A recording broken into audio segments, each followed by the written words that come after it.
Habituellement organisée dans les locaux de la préfecture de Lokossa, c'est ici, au musée Jonas Pedro, que s'est déroulée la conférence administrative départementale du mois de juillet 2021 dans le département du Mono. À cette rencontre mensuelle entre le préfet et les directeurs départementaux, le directeur exécutif de l'ONG Art d'Afrique a été exceptionnellement invité pour présenter une communication sur le projet d'immortalisation de Jonas Pedro. Nous leur avons présenté le projet d'immortalisation de Jonas Pedro, qui est en plusieurs phases. La première phase, nous venons de l'achever, c'est la réflexion de l'existant. La deuxième phase commence à partir de la commémoration du 17e anniversaire de son décès, prévu du 11 au 13 août prochain.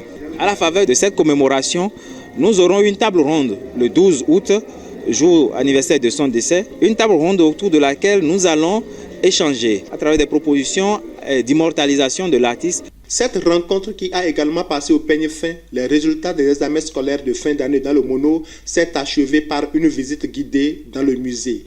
Bienvenue Milorin, préfet du Mono, à la fin de la visite. J'avoue que c'est la toute première fois que je rentre dans le musée rénové. Je suis très heureux de savoir que nous sommes en train progressivement de sauver les meubles.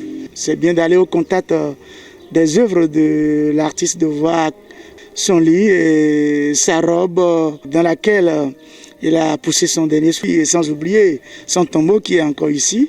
Je voudrais appeler les uns et les autres qu'il s'agisse des forces vives du département du Mono, que du Bénin tout entier, et pourquoi pas de l'Afrique, à faire de cet espace un lieu touristique pour aller au contact de cette chaleur qui reste. Une collecte de fonds a été organisée sur place par le préfet du Mono pour venir en appui à l'ONG Art d'Afrique dans ses efforts d'exhumer les mérites de l'artiste Jonas Pedro.